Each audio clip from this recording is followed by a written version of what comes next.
Ya estamos listos. Entonces vamos a poner la presentación de esta clase. Mire, es una clase. Siéntanse en libertad de pronto levantar la mano y decir no entiendo, no coman entero.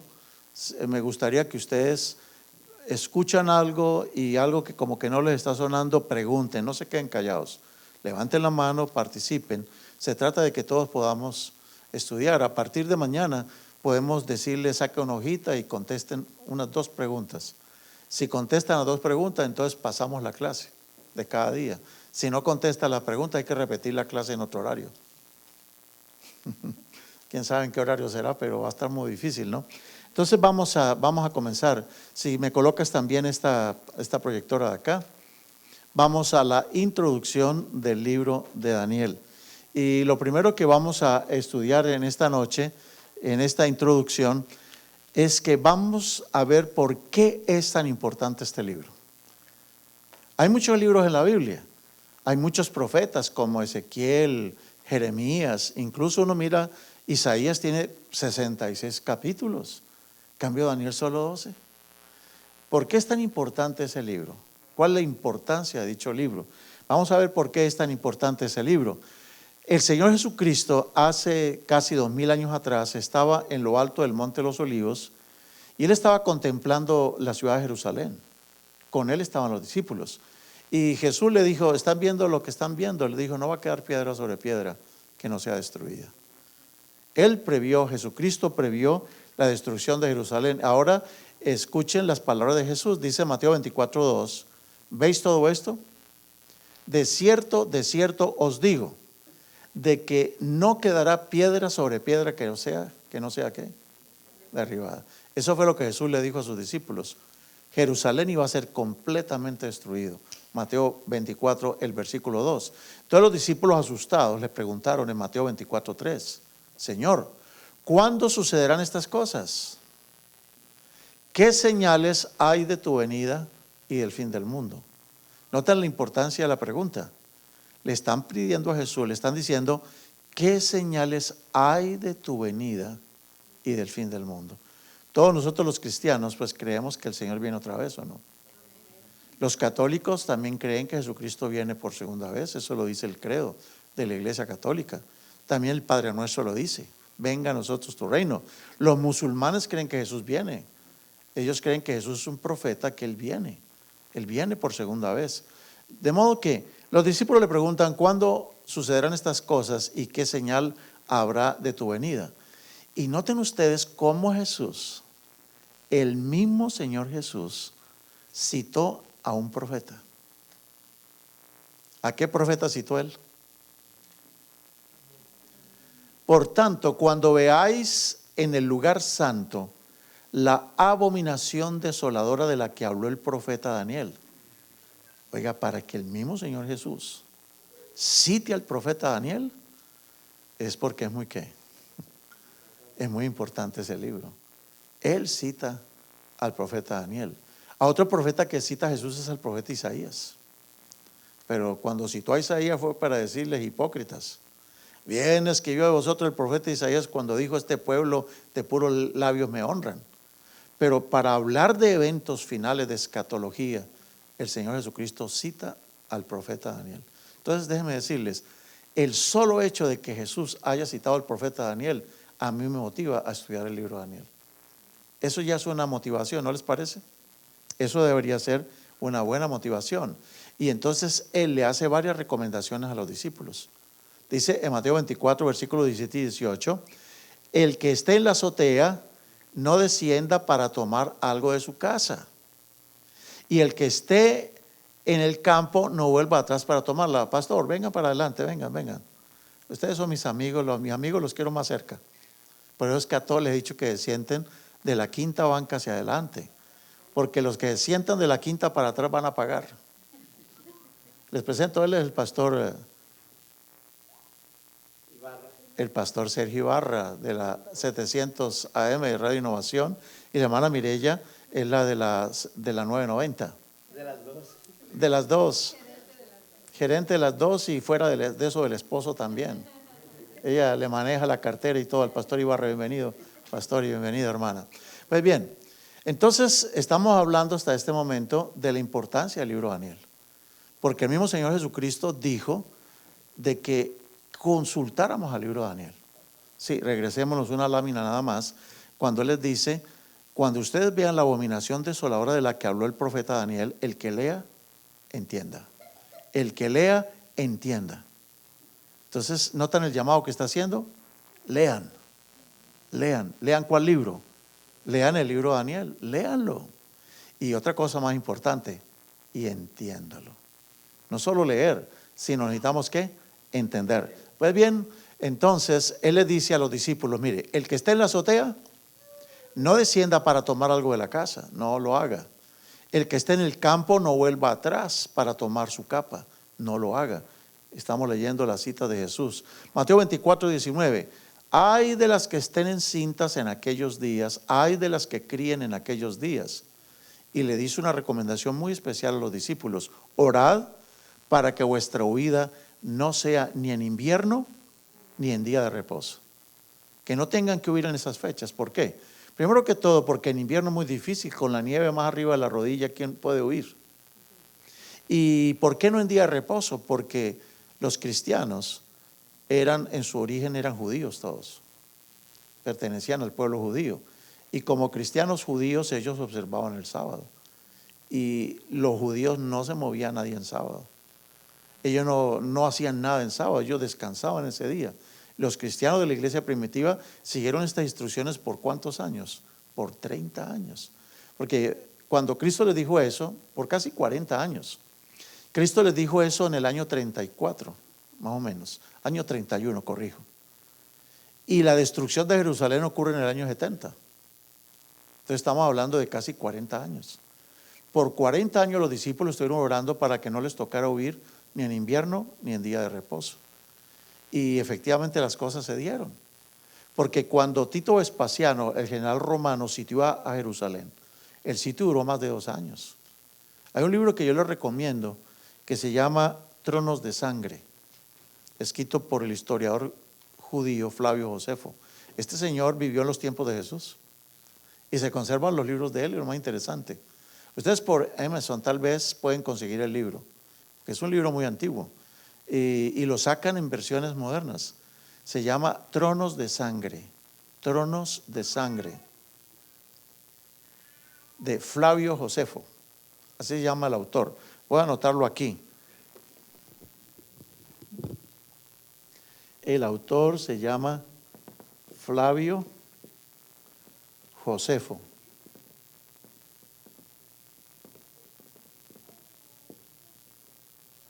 Flavio Josefo.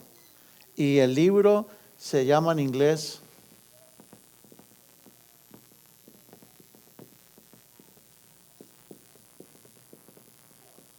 Tronos de Sangre. Capaz que también está en español. Pero entonces yo le recomiendo mucho ese libro. Este es uno de los libros que se utilizan para probar que Jesucristo sí existió, de que no es un personaje por ahí inventado por algunos, porque este Flavio Josefo menciona a Cristo. Él dice, por ahí hay un tal Cristo que lo siguen fulanos y sultanos. Él solamente lo menciona así, y él cuenta cómo fue la destrucción de Jerusalén. Es pavoroso todo su relato, ¿no? Es un libro muy valioso porque hay mucha comprobación histórica de lo que la Biblia dice y del Nuevo Testamento dice. Entonces ese libro es muy importante, Flavio Josefo. Bueno, entonces los discípulos efectivamente huyeron. Hubo un momento cuando el sitio de Jerusalén en que las tropas romanas se retiraron las tropas romanas, y los judíos dijeron, no, eso es un puro cuento, nos quieren atrapar. Pero los cristianos venían orando por casi 40 años, Señor, cuando me toque huir, que no sea ni invierno ni en día de reposo, que no sea ni en invierno ni en sábado. Y Dios les permitió escapar en una época que no fue ni en invierno ni tampoco fue en sábado. Salieron rapidito de Jerusalén. Y la gente que no quiso salir decían, ay, pobrecito, los van a agarrar, los van a crucificar, porque dice Flavio Josefo que toda la ciudad de Jerusalén estaba rodeada de cruces. Y llegó un momento que era difícil pasar entre las cruces, porque estaban amontonadas las cruces. Ustedes se imaginan un espectáculo de eso. La ciudad de Jerusalén en medio de murallas, Y todo alrededor de la ciudad es cruces y cruces y cruces, porque la gente dentro de la ciudad se estaba muriendo de hambre. Y algunos en la noche salían para tratar de encontrar por algunas frutas silvestres o algo para comer, porque en la ciudad no había comida. Y los soldados romanos estaban esperándolo en la oscuridad. Salían y los agarraban y los crucificaban en el día. Los torturaban para que la gente dentro de la ciudad le diera más miedo. Y le decían, ríndase, y el pueblo no se quiso rendir. Ellos le habían dicho a Cristo Jesús que la sangre de Jesús caiga sobre nosotros y sobre nuestros hijos. Lo que pasó fue terrible, la masacre fue una masacre, una cosa espantosa. Y Cristo le dijo a los discípulos, oren. Los discípulos, como sabían lo que Cristo había dicho, aprovecharon la oportunidad y se escaparon. Se fueron a una ciudad llamada Pela, se escribe con doble L, Pella o Pela, en la zona de Petra, por allá. Ellos logran escapar y se salvan de la masacre. Pero los que se quedaron en Jerusalén y no salieron, perecieron todos, ni uno solo. Dice Flavio Josefo que cuando tomaron finalmente a Jerusalén, los romanos quedaron horrorizados de lo que vieron el espectáculo. Un espectáculo terrible, gente muerta en las calles de hambre, una mujer había cocinado a su propio hijo para poder sobrevivir, todos los zapatos se los cocinaban y se los comían, los zapatos de piel, las chancletas, los escudos que eran forrados en piel, le quitaban la piel y la cocinaban con un poquito de salecita allí para poder sobrevivir. Fue horrible lo que pasó en el sitio de Jerusalén. Y cuando los romanos entran finalmente a Jerusalén y la toman, muchos se escondieron, más de 1000 hombres se escondieron dentro del templo. Y los romanos, dice que era un río de sangre todas las calles de Jerusalén. Y ellos tenían que caminar encima de los cadáveres, que no había espacio. Toda la ciudad llena de cadáveres. Más de 1 millón de personas murieron. ¿Se imaginan? En las noches, cuando estaban los romanos descansando, salían los judíos del templo a atacar a los romanos todavía. Y hubo un momento que un soldado romano dijo, esto yo no lo soporto más, y tiró una tea ardiendo dentro del templo de Jerusalén. Les habían advertido que no destruyeran el templo, que no lo fueran a destruir, pero un soldado enloquecido tiró una tea ardiendo y se quemó el edificio con más de 1000 personas adentro. Entonces, eran más los muertos que los vivos en ese día. Fue una cosa terrible, pero Cristo le había dicho a los discípulos, oren para que su vida no sea cuando, ni en invierno, ni sea en día de sábado. Ahora, esta declaración de Jesucristo tiene que ver no solamente con la destrucción de Jerusalén, sino que tiene que ver también con lo que va a pasar en los últimos días. Porque hay algo que yo quiero escribirles por aquí, algo, de pronto voy a pedirle a un secretario aquí que me ayude, uno por aquí que está adelantito, que yo escribo y luego le digo borre y entonces borra y yo para no estar borrando. Venga pues Odilio por acá. Les presento a Odilio Estrada. Él solamente me borra ahí donde dice Flavio Josefo.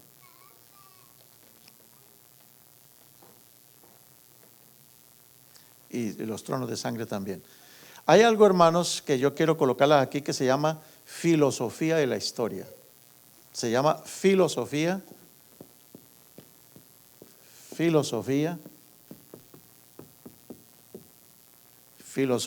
de la historia.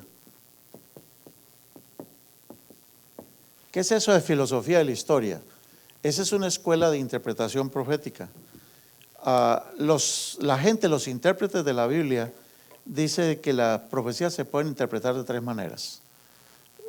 Preteristas, que quiere decir que todos los eventos quedaron ya en el pasado. Eso se llama la escuela preterista o historicista. Quiere decir que todas las profecías se cumplieron en el pasado. Hay otra escuela que se llama la futurista. Y ellos dicen que todas las cosas se van a cumplir ¿cuándo? Pues en el futuro. Por ejemplo, la Iglesia Católica Romana es futurista. Corrijo.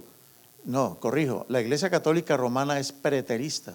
Dice que todo se cumplió en el pasado. El libro de Daniel, eso es pasado. Pero hay una escuela que dice que es futuro, todo futuro. Pero hay una tercera escuela que se llama la filosofía de la historia. La escuela de la filosofía de la historia enseña que una profecía tiene más de un cumplimiento. Tuvo un cumplimiento en el pasado, y se puede cumplir otra vez en el futuro. Ejemplos tenemos en la Biblia. Los mismos escritores bíblicos nos sugieren que sí, que la filosofía de la historia sí puede ser cierta. Ejemplo, Pedro, cuando va a hablar del fin del mundo, ¿utiliza el diluvio o no? Hemos leído la epístola de Pedro, donde él habla del diluvio, de la destrucción del mundo. Dice, el mismo Jesucristo dijo, como fue en los días de Noé, así será la destrucción del mundo. Entonces, el mismo Señor Jesucristo tomaba un evento del pasado y lo ponía también cuando. Hay un versículo muy importante en la Biblia que es Romanos 15:4. ¿Qué dice Romanos 15:4? Porque las cosas que se escribieron antes para nuestra enseñanza se escribieron, a fin de que por la paciencia y la consolación de las Escrituras tengamos esperanza. Estamos notando lo que está diciendo Pablo. Dice que las cosas que se escribieron antes. ¿Cuáles son las cosas que escribieron antes de San Pablo? El diluvio, la creación, la torre de Babel, la caída de Babilonia, todas esas historias, la historia de Jonás, todas las historias de antes, el cruce del Mar Rojo, todo. Las cosas que escribieron antes para nuestra enseñanza se escribieron. Eso es clave que lo tengamos en cuenta. Entonces, el mismo Señor Jesucristo toma eventos que ya se cumplieron y nos dice a nosotros, esto que le estoy diciendo se va a cumplir ¿cuándo? Se va a cumplir posteriormente, se va a cumplir otra vez. Casi todo lo que aparece en las Sagradas Escrituras, casi todas esas historias de los profetas tuvieron un cumplimiento en el pasado. Pero hay una gran cantidad de profecías que no se cumplieron en el pasado y que quedaron pendientes. Entonces, muchos de esos eventos se van a cumplir ¿cuándo? En el futuro, tengamos eso presente. Por ejemplo, el Señor dice, aprended de la mujer de Lot. Y habla de Lot como una de las señales del fin del mundo. Así como los tiempos de Lot, así será la venida del Hijo del Hombre. Y Pedro utiliza el diluvio para hablar de la segunda venida de Cristo. Y Judas, la epístola de Judas cita la destrucción de Sodoma y Gomorra como un ejemplo de lo que va a venir en los últimos días. Entonces, eso se llama como filosofía de la historia. ¿Qué es filosofía de la historia? Es que algo que se cumplió en el pasado tenía un propósito de darnos un ejemplo en miniatura para decirnos cómo va a ocurrir lo más grande en el futuro. Voy a repetir el concepto otra vez. ¿Qué es filosofía de la historia? Filosofía de la historia es de que cualquier cosa que se cumplió tenía una filosofía, un propósito. La historia tiene una filosofía. Cuando Dios permite que algo ocurra y que está en la historia, Él tiene una filosofía especial. ¿Cuál era su filosofía? Tomen nota de lo que pasó allí, porque eso que les muestro aquí en miniatura es algo que se va a cumplir en el futuro a una mayor escala, ¿no? Entonces, eso es filosofía de la historia. Bueno, sigamos avanzando entonces aquí. Estamos solo en la introducción, del libro de Daniel. Dice en Mateo 24:22, si aquellos días no fuesen acortados, nadie sería salvo, mas por causa de los días de los escogidos, aquellos días serán ¿cómo? Serán acortados. Estas son palabras del Señor Jesús. Bueno, algunas generalidades antes de entrar en lo fuerte que es el libro de Daniel. Tenemos que tener en cuenta algunas ideas. Primero que todo, nosotros sabemos que el libro del profeta Daniel no tenemos evidencias como para decir él lo escribió, pero sabemos de que él lo escribió por muchas razones. Primero que todo, cuando alguien estudia la Biblia, ellos, los estudiosos de la Biblia, ellos analizan el idioma original. Yo tengo aquí, por ejemplo, esta es la Biblia latinoamericana. Ellos, los estudiosos, los expertos, estudian la Biblia y ellos miran el tipo de lenguaje. Y ellos pueden decirle a uno si el lenguaje que están utilizando es del siglo VI antes de Cristo o no. Ellos son expertos en lingüística. Entonces, la gente dice que el libro de Daniel sí es escrito por él. Eso dicen tanto los judíos como otros. Que sí fue escrito por el libro de Daniel y que fue escrito en el siglo VI antes de Cristo. Otro dice que no, que ese se escribió por allá en el siglo I antes de Cristo y fue alguien que se quiso hacer pasar por Daniel. ¿Y todo es posible o no? ¿Si es posible o no es posible? Sí puede ser posible. Pero es que la gente no es tonta. Los estudiosos, ellos analizan el lenguaje del siglo I antes de Cristo y luego analizan el lenguaje del sexto antes de Cristo. Ellos se dan cuenta si es así o no. Vamos a hacer un pequeño ejemplo acá. ¿Está bien? Ustedes son los expertos ahora, expertos en lingüística. Y yo les digo, ¿cómo les parece que encontré este documento de la época de Cristóbal Colón? No, pongámoslo más cerquita, de la época del cura Morelos. O más cerquita si quieren, ¿de cuándo quieren? Vamos a tomarla, no, vamos a decir de la época de Cristóbal Colón. ¿Está bien? Se encontró esto en otra de las carpetas de Cristóbal Colón, ¿no? Y entonces aquí dice, le voy a leer lo que dijo Cristóbal Colón. Aquí dice, en uno de mis tantos viajes a las islas de las Indias,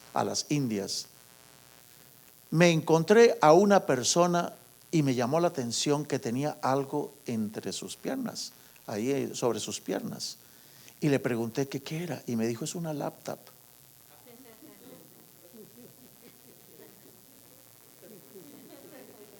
¿Y por qué se ríen? Porque ustedes son expertos en lingüística. ¿Por qué no creen que el documento, y le vamos a hacer prueba de carbono y es del siglo XV? ¿Por qué no van a creer? ¿Ah? Porque esa palabra laptop es una palabra ¿de qué época? Entonces no hay que ser muy estudiados para darnos cuenta de qué año puede ser un documento. Digamos, los que somos allá modelo 60, de los 60, de los 50, 60, 70, los que somos de esos modelos. En aquellos años cuando se decía, por ejemplo, pila, una pila, ¿qué entendíamos nosotros los de los años 50, 60, 70? ¿Qué era una pila? ¿Ah? Sí, algunos andan inventando, algunos se olvidan de su niñez. Me están hablando como gente de los 90. Sí, en aquellos tiempos, ¿la pila qué era? ¿Era una batería? En los años 50, 60, era donde nuestras abuelas que lavaban la ropa, ¿sí o no? Esa era una pila, la pila de lavar o no. Algunos jovencitos acá que son de los años 90, los jovencitos no saben qué es eso. Sí, ¿esa era una pila o no? Era donde se lavaba la ropa y a mano. Bueno, pero en los años 90 y 2000, ¿qué era una pila? Ah, ya una batería. Pero también cuando decían el carro, yo me acuerdo de los chistes que le echaron a uno en los años 90. Sí, con el carro. Yo tengo un carro que es de pilas. Así. Sí, ¿cómo vas a ir a poco un carro de pila? Sí, una pila de gente empujándolo atrás. Porque también se utilizaba la palabra pila para decir un poconón de gente empujando una pila de gente. Pero miren que hoy en día están apareciendo palabras nuevas, ¿o no? Dígame palabras nuevas que están apareciendo. Oh, selfish. Selfish. Selfish. Ok. Hay gente que se la pasa todo el tiempo así, ¿no? Tomándose fotos, ¿no? Selfie. Esa es una palabra nueva. Los que somos de hace muchos años no sabemos todavía qué es eso. Pero para muchas personas son palabras nuevas. Dígame palabras nuevas también. Palabras nuevas. Internet. Textear.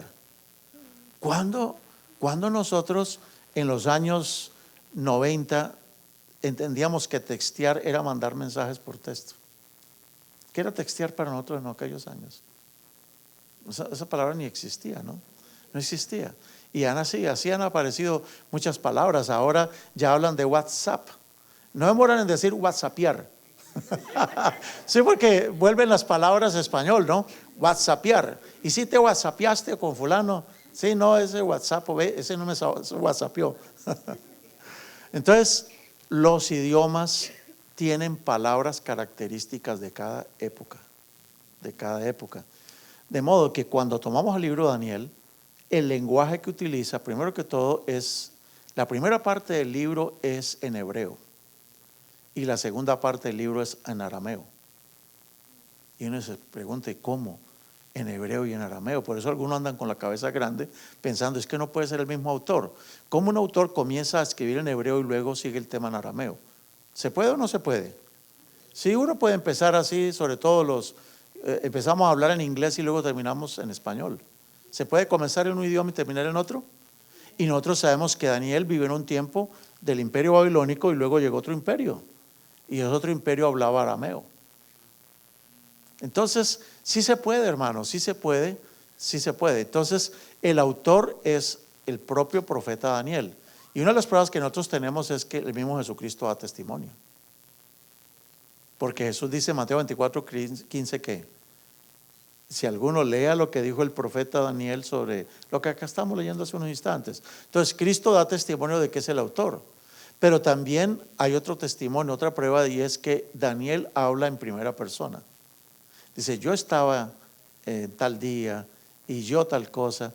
El uso del pronombre personal yo es una evidencia de que él es el autor también. Se utiliza como autor. Ahora, ¿cuál es la temática del libro?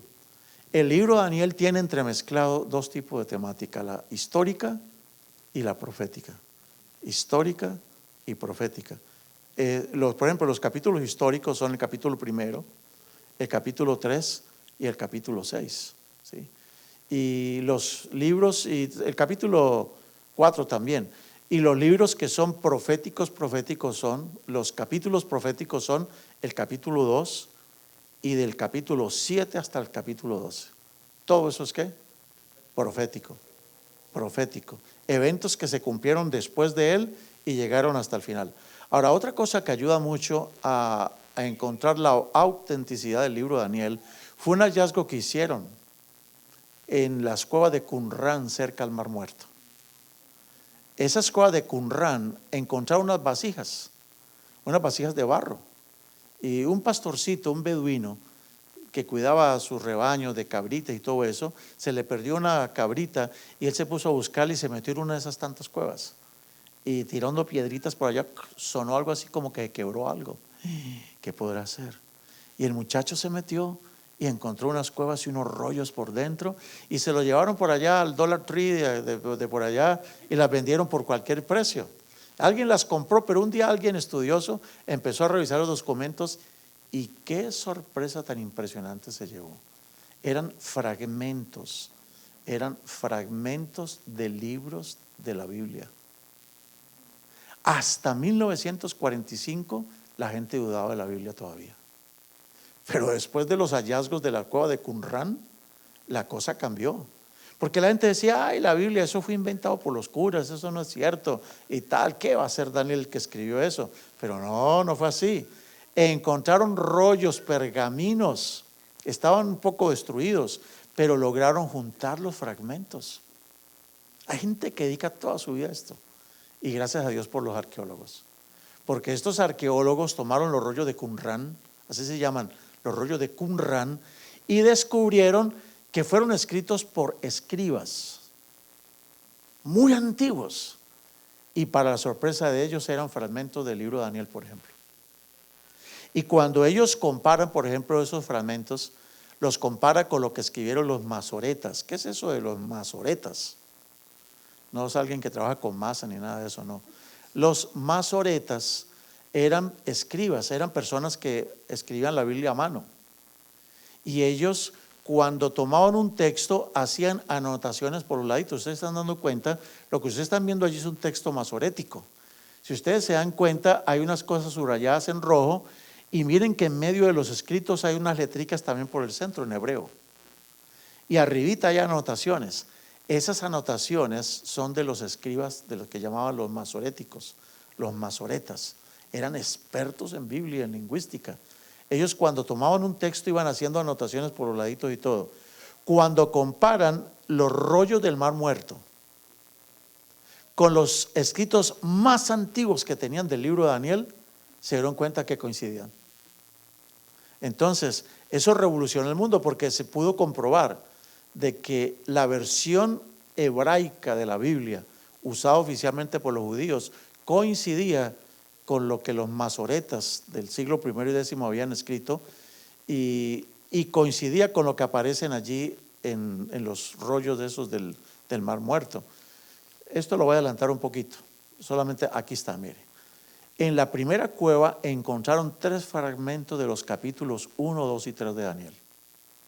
Y cuando los comparan con los textos masoréticos, ya me hago entender, me hice entender cuando digo textos masoréticos, o sea, por los escritos de aquellos escribas que iban comparando todo y haciendo anotaciones. Cuando se comparan con los textos masoréticos y con la Biblia antigua de los hebreos, se dieron cuenta de que hay pocas diferencias. En los textos masoréticos se encontraron 16 variantes, pero eran errores de ortografía. Solo ortografía, que algo lo escribió con tal letra, con una B grande, cuando era con B corta. Errores así de ese tipo, que no cambian. Es como esto, invítame, ¿no? Ese es un error, o supuestamente un error ortográfico, pero no es un error ortográfico. Entonces, ellos se dieron cuenta que los capítulos 1 y 2, 3 de las cuevas de Qumran eran idénticos a lo que todo el mundo hemos leído y estudiado. Y son fragmentos de los siglos cuarto, quinto después de Cristo. Antiguo, lo más antiguo que ustedes se pueden imaginar. En la cueva número 4 encontraron fragmentos de cuero de 3 manuscritos y también coinciden con la Biblia que hoy tenemos nosotros. En la cueva número 6 se encontraron varios fragmentos de papiros de los capítulos 8, 10 y 11, y lo único que cambia es en la ortografía en algunas palabras. ¿Eso qué nos quiere decir? Esto es muy valioso para nosotros. Quiere decir que el libro de Daniel que nosotros tenemos es fidedigno. De eso se ocupa toda esta gente. Primero, miran que el lenguaje sea de la época. Segundo, lo comparan. Hay muchos documentos para la Biblia que nosotros tenemos. Para cada capítulo pueden haber 20, 30 y 40 documentos antiguos del mismo capítulo. Y ellos miran por la antigüedad y la confiabilidad si es válido o no es válido. O sea que la Biblia que nosotros tenemos no pudo haber sido manipulada. Esa es la conclusión ya grande. La Biblia que nosotros tenemos hoy en día no ha sido manipulada, con algunas excepciones. De algunos que han sacado su propia Biblia, por ejemplo, como los testigos de Jehová, que sacaron su propia versión y sí la manipularon. Pero cualquier Biblia católica o evangélica que llaman o protestante son confiables, porque no hay manipulaciones de textos, no lo han hecho. Y están las sociedades bíblicas, que ellos vigilan mucho para que no haya un... Por eso, no se les haga extraño que algunas de las Biblias que ustedes tienen, si ustedes buscan, por ejemplo, que le han hecho alguna variación en las versiones modernas, siempre al lado de la palabra aparece una estrellita. ¿Se han visto? Y abajo está la estrellita explicando, aquí equivale a tal cosa. ¿Por qué? Porque todo el mundo está, como dice, pilas. Ahora sí también la palabra pilas tiene otro significado, ¿no? Póngase pilas, están pilas. Ya no significa ni lavar ni la batería, sino estar alerta. Hay gente pilas de que no vayan a modificar la Biblia. Y cuando alguien le pone una modificación, dice, tiene que poner la anotación. ¿Sí? Miren sus Biblias, los que traen su Biblia, y verá que han habido anotaciones en sus Biblias. Miren solamente el 4º mandamiento de la ley de Dios, Éxodo 28 al 11. Alguien que busque a ver si tiene una anotación en la parte final. Les voy a decir por qué, porque algunas personas han manipulado la Biblia. Y ahí donde está la gente, como decimos los mexicanos, están aguas, ¿no? Como decimos los salvadoreños, pilas. Como decimos nosotros los gringos, WhatsApp, ¿no? ¿Cómo? ¿Qué hay de cierto acerca de que yo escuché un programa por la televisión, un programa de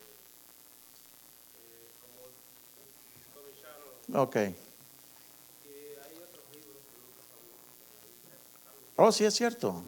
Hay cientos de libros, cientos de libros. Hay libros muy antiguos, muy antiguos. Por ejemplo, está por ejemplo el Apocalipsis de Nicodemo. Está la epístola de la Natividad que llaman. Está el libro de Enoc. Entonces, los libros sí existen, pero ahí entramos a los estudiosos. Cuando ellos miran los libros se dan cuenta si lo que está diciendo este autor no contradice lo que los otros libros autores de la Biblia dicen, porque Dios no es un Dios de contradicción. Entonces, si aparece un libro cualquiera y lo que dice ese libro contradice lo que ya está en la Biblia, no van a aceptar el libro. Entonces esos libros quedaron por fuera, número uno, porque enseñan cosas de pronto que son contrarias a las enseñanzas de la Biblia. Número dos, porque el supuesto autor es mentiroso. Por eso le llaman apócrifos, libros cuyo autor es desconocido, sino que se hicieron pasar por Nicodemo. Yo tengo un libro donde están todos esos libros, lo voy a traer un día a la clase, para que ustedes lean y se gocen leyéndolo. Hay uno por ahí que dice que una vez el apóstol Pedro, ¿fue Pedro o Juan? Ya ni me acuerdo cuál de los dos fue. Fueron por allá a visitar un pueblo, yo no sé si fuera allá por El Salvador o por Chiapas, no sé, pero en algún lugar fueron. Pedro y Juan. Fue el apóstol Pedro. Y se fue y se quedó por allá en un rancho, por allá en un ejido se quedó. Y esa noche las pulgas no lo dejan dormir. Ahí dice ese libro. Sí, el libro del Evangelio de Nicodemo. Dice que el Pedro, creo que es de Nicodemo, sí. Dice que el Pedro no ha podido dormir esa noche porque las pulgas no lo dejan dormir. Dice que a medianoche Pedro, enojado, se levanta a la cama y lanza una maldición contra las pulgas y le dice: ya mismo salgan en el nombre del Señor Jesús. Y dice el autor que las pulgas todas comieron a salir en fila, todas, una detrás de otra. Nosotros vamos a aceptar un libro de esos como inspirado por Dios. Bueno, son cosas ridículas a veces que están. El libro de Enoc, por ejemplo, el libro etiópico de Enoc enseña de que los ángeles, antiguos ángeles, los ángeles que cayeron, cuando vieron las hijas de Caín y Adán, vieron las hijas de los antidiluvianos que eran muy hermosas, esos ángeles tuvieron relaciones sexuales con ellas. Y de ahí vinieron los gigantes. Y por eso Dios destruyó el mundo. Eso es lo que enseña el libro de Enoc. Eso contradice totalmente las escrituras. De modo que por eso no los consideramos. Entonces, gracias por la pregunta. Hay muchos libros. La epístola, el Evangelio según Judas, son evangelios gnósticos que enseñan de que Jesucristo tuvo amores con María Magdalena. Y que el San Juan, el Juan del cuadro de la Santa Cena, el que está recostado en el hombro de Jesús, te ve que es como güerito, con el pelo así como larguito. Dicen que no era Juan, sino que era María Magdalena. Y claro, no se aceptan esos libros porque, primero, porque contradicen las enseñanzas. Y segundo, porque el autor es falso. Porque el tipo de lenguaje que utiliza no es de la época. Entonces volvemos a la historia de la pila, ¿no? La pila en 1950 significaba una cosa, en los 80 otra, hoy en día significa otra cosa la palabra pila, ¿no? Bueno, me hice entender la pregunta, ok. Entonces, hermanos, ¿podemos confiar en el libro de Daniel? Sí. Podemos creer que el libro de Daniel que tenemos, ojo, dependiendo de cuál Biblia, el libro de Daniel que tenemos es válido y veraz, pero no el libro de Daniel de esta Biblia. Porque el libro de Daniel de las versiones católicas tiene añadidos. Por ejemplo, este libro de la versión católica tiene capítulo 13 y capítulo 14. Esos dos capítulos, el capítulo 13 de Daniel y el capítulo 14 de Daniel, lo añadieron. Y la oración de Azarías y Misael allá en el horno de fuego, son como 60 versículos, también la añadieron. ¿Y cómo sabemos de que esos libros no los aceptamos? Los católicos no lo aceptan como de mayor inspiración, sino que dice son un poquito menos inspirados. Pero ahí los tienen en su Biblia. Y segundo, no los aceptamos porque es que no puede ser del siglo VI antes de Cristo, porque empezaron a hablar del update y comenzaron a hablar de, entonces poniendo un ejemplo, comenzaron a utilizar un lenguaje que era como del siglo I o II después de Cristo, o del siglo I antes de Cristo. Entonces ya los expertos dicen, no, esto es añadido. Y porque en las cuevas de Qumran y en otros documentos antiguos no aparecen. Entonces se ve que se los agregaron. No enseñan horrores, pero sí enseñan algunas cosas que, por ejemplo, ahí cuentan la historia de un dragón en el capítulo 13. Dice que los babilonios, el rey Nabucodonosor, los babilonios tenían un dragón, el que echa fuego por la boca. Había un dragón vivo. Nosotros sabemos que los dragones no existen, eran parte solamente de la imaginación, pero es que tenían un dragón y todo el mundo le llevaba comida y todo eso para poder mantener vivo al dragón, y todo el mundo adoraba el dragón. Pero un día Nabucodonosor le dice, óyeme Daniel, ¿tú por qué no adoras el dragón?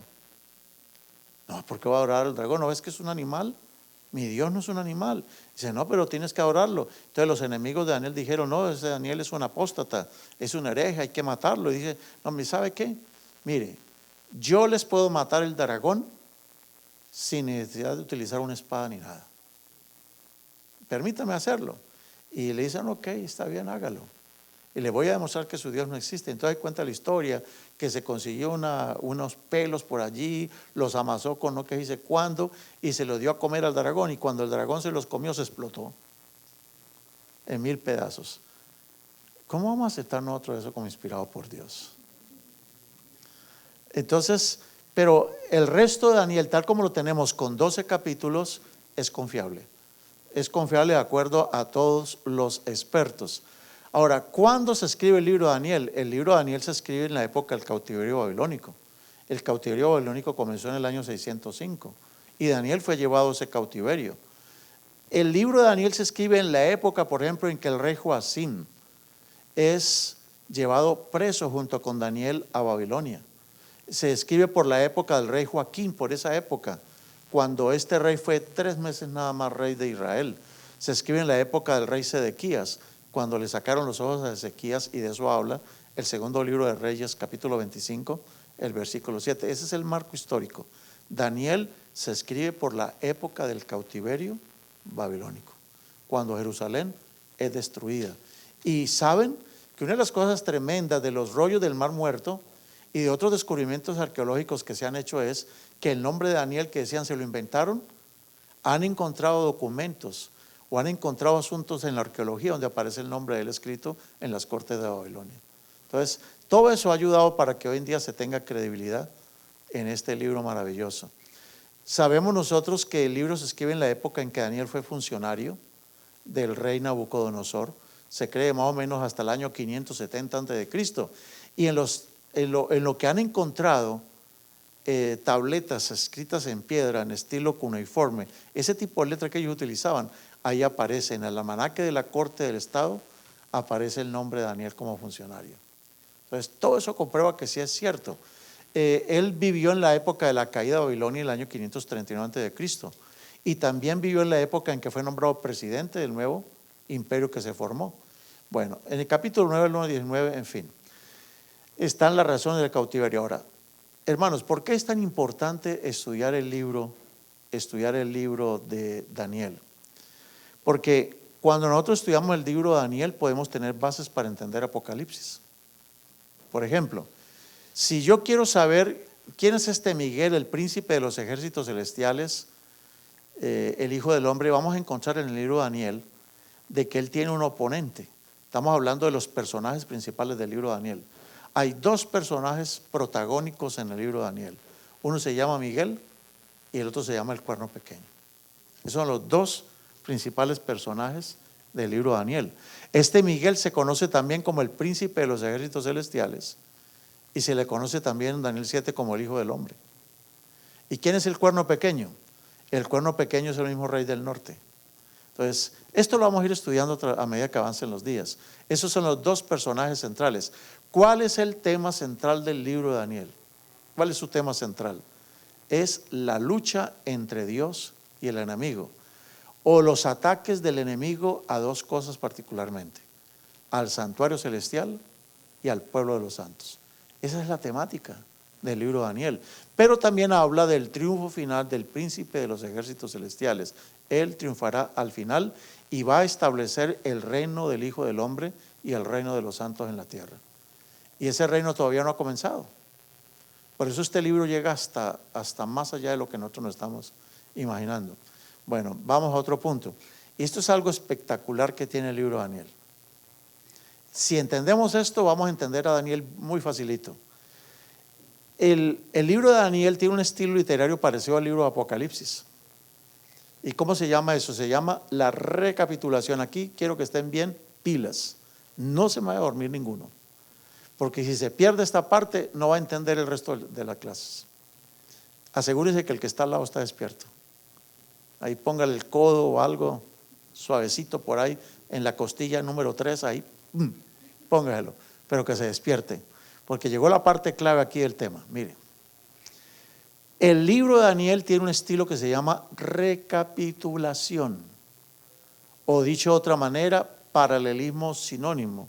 Pastor, pero ¿eso qué es? ¿Qué significan esas palabras? Bueno, quiere decir que el libro de Daniel y de Apocalipsis son como un freeway de 8 carriles o de 4 carriles, donde si tú vas por el carril de baja velocidad, de todas maneras vas para tu casa.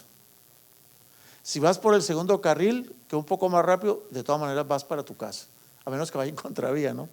Si vas por el tercero, por el cuarto, todos los carriles van ¿en dónde? En la misma dirección, pero los 4 carriles son paralelos. Solo que en el carril de allí van los viejitos. El de más acá, no sigo diciendo para no meterme en problemas. Ya saben quiénes van por el carril de alta velocidad, ¿no? Y quiénes van por fuera de los carriles, la policía, los bomberos, ¿no? Bueno, el libro de Daniel está escrito en ese estilo. A ver, lo voy a poner un ejemplo muy sencillo. Vamos a tomar el Salmo 19. El Salmo 19, versículos 7 al 9 es un ejemplo de lo que estamos diciendo recapitulación. ¿Qué quiere decir recapitulación? Que lo que dijo en este capítulo lo va a repetir en el siguiente capítulo. ¿Eso se llama qué? Recapitulación. Pero lo va a decir de una manera distinta. Tomamos el Salmo 19, mire, vea. Tremendo. El Salmo 19 es un salmo de ¿cuántos carriles? 1, 2, 3, 4, 5 carriles tiene, ¿no? ¿Están dando cuenta? Es una autopista de 5 carriles.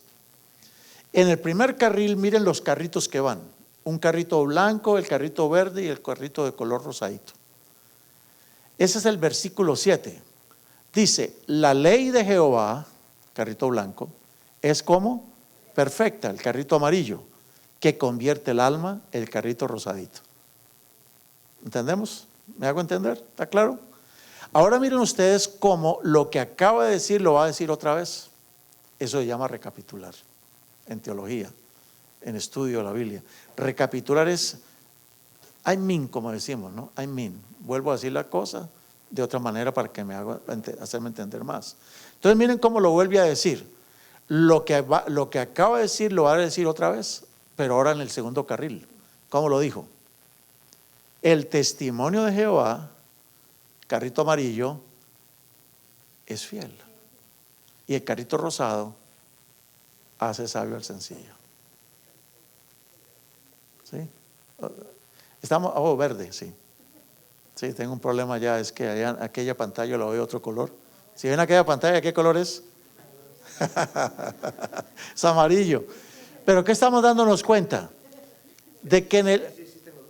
Sí, es que es como, por ejemplo, Lucas dice que Jesucristo, el sermón del monte, lo dijo entrando dentro de un barco. Pero Mateo dice que estaba en lo alto de la montaña. ¿Cuál de los dos tiene la razón? Pues los dos. Porque Jesús, ¿ustedes qué creen? ¿Que estaba parado así como yo? No, él se iba caminando, iba hablando y de pronto estaba en el barquito, luego se subió a la montaña y por eso aparecen dos versiones distintas, pero ambos están diciendo la verdad. Yo estaba diciendo un carrito amarillo, usted decía, no, es verde. Dice, no, le pruebo que es amarillo, mire. Ok, y saben que el color rosadito allá se ve de color azulito. Miren para atrás y verá. Eso está hecho a propósito, ¿no? Por eso existen los evangelios sinópticos. Por eso hay 4 evangelios, porque son 4 versiones que dicen cosas distintas, pero están hablando de lo mismo.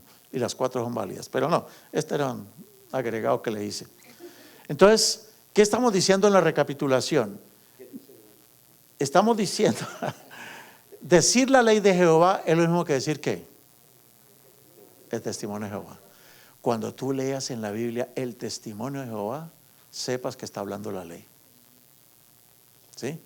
Bueno, miremos el tercer carril, el carrito blanco, los mandamientos de Jehová, carrito verdecito, son rectos, y el carrito rosadito, alegran el corazón. Entonces, cada carro tiene su repetición, pero con otro término. Y quiere decir que es lo mismo. Eso se llama paralelismo sinónimo.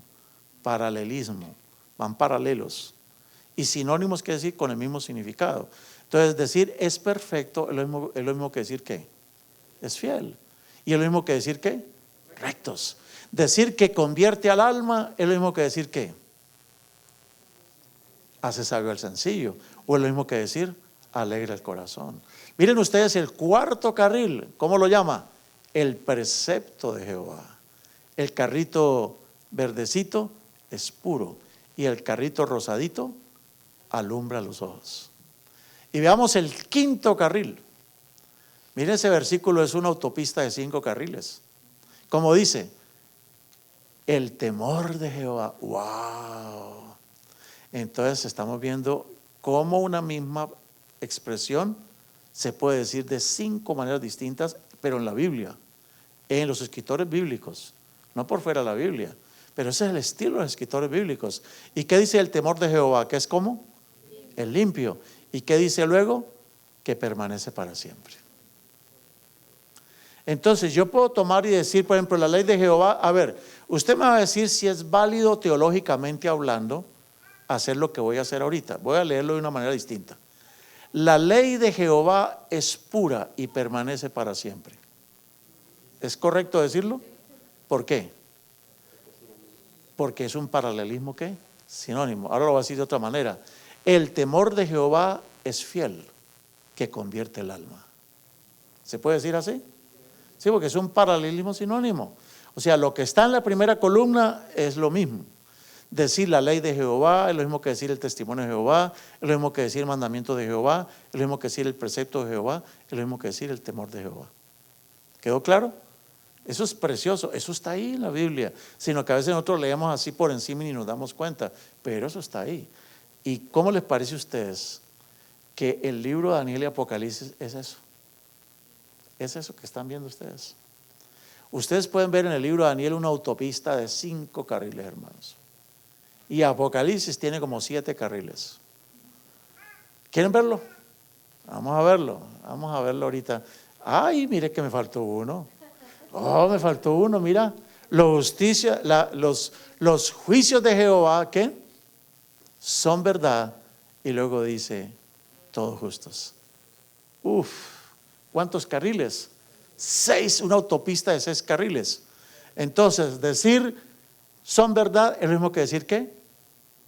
Es limpio, es puro, rectos, fieles y perfectos. ¿Y de qué está hablando? De la ley del Señor. La ley del Señor es perfecta, es fiel, es recta, es pura, es limpia, es verdad. ¿No les parece maravilloso?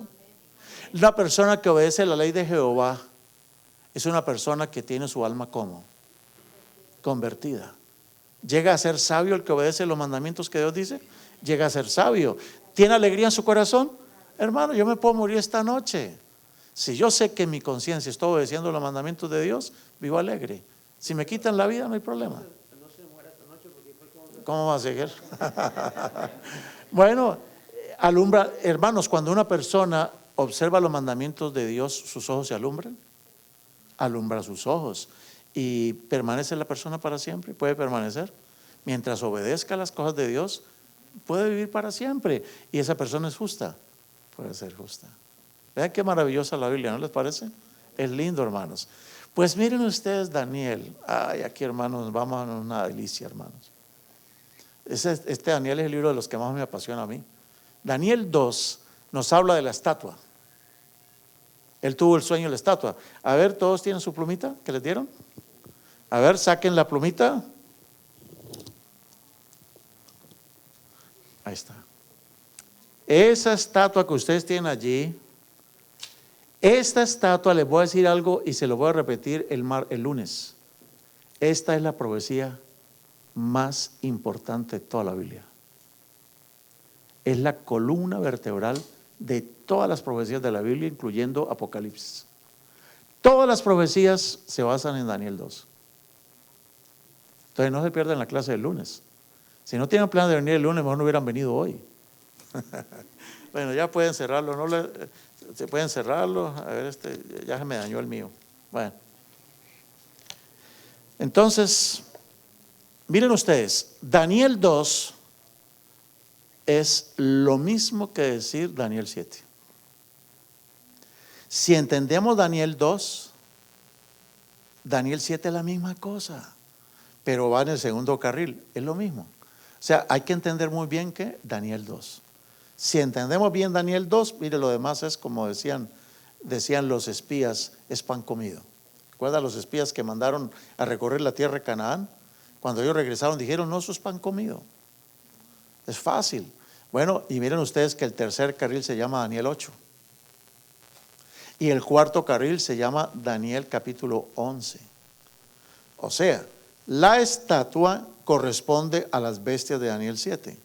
Y las bestias de Daniel 7 corresponde a lo que pasa con las bestias de Daniel 8 y corresponde a los reyes del norte y del sur de Daniel 11. A ver, ¿qué más tenemos por aquí? A ver. Míralo, aquí está bien bonito.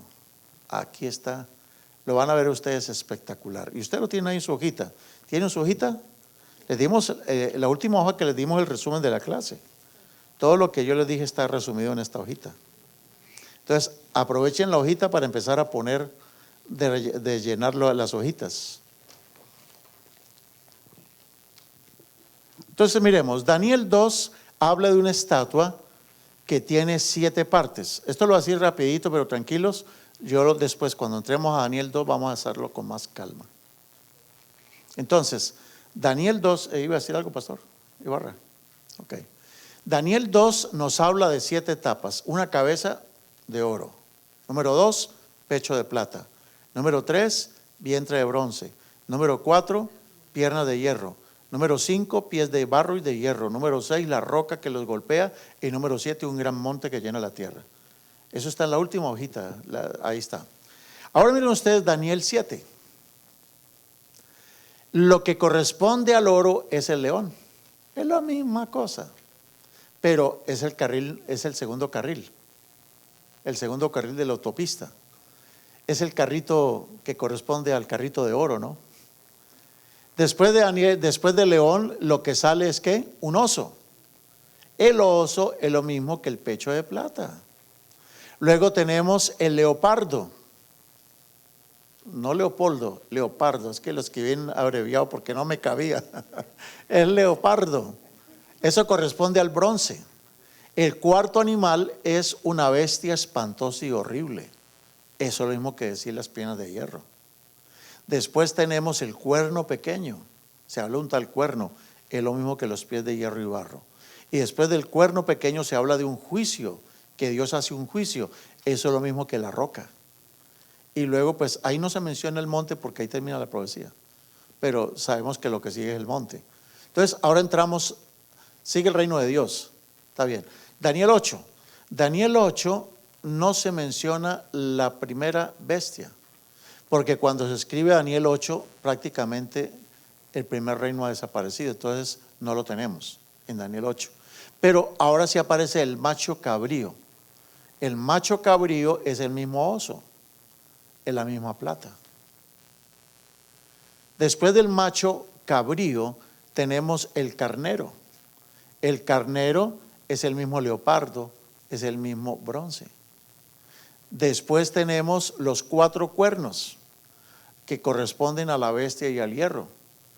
Después se menciona al cuerno pequeño otra vez. Entonces el cuerno es el mismo cuerno de Daniel 7 y es el mismo barro con hierro de Daniel 2. Después de eso se habla del santuario, de la purificación del santuario. El santuario, la purificación del santuario corresponde al juicio de Dios y corresponde a la roca, a la piedra que destruye todo. Y después del santuario pues ya viene el reino de Dios. Ahí no aparece esa última parte porque Daniel no la escribió porque enfermó. Él se enfermó después de eso. Después de estudiar esa profecía, Daniel 8, el hombre le dio mareo, se enfermó y ya hasta ahí llegó. Entonces viene Daniel 11. Daniel 11 y 12. En Daniel 11 no existe ya Babilonia, por eso no existe no existe la cabeza de oro, ya ese reino ha desaparecido. Pero luego aparecen ¿quién? Los medos. Y después de los medos aparece Grecia. Y lo dice con nombre propio, es lo interesante.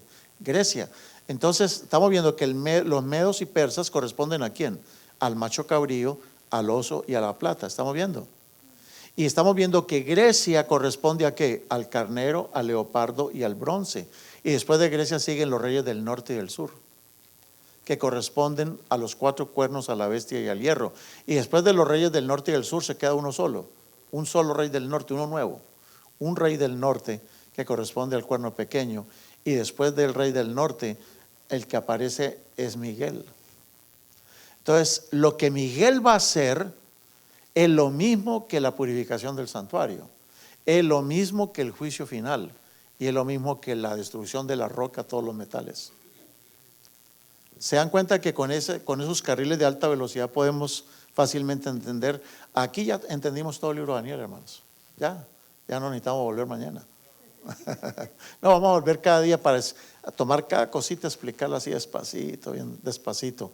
Y hermanos, y termina Daniel 11 y 12 hablando del reino de los santos, de los elegidos, los escogidos de Dios. Habla ahí.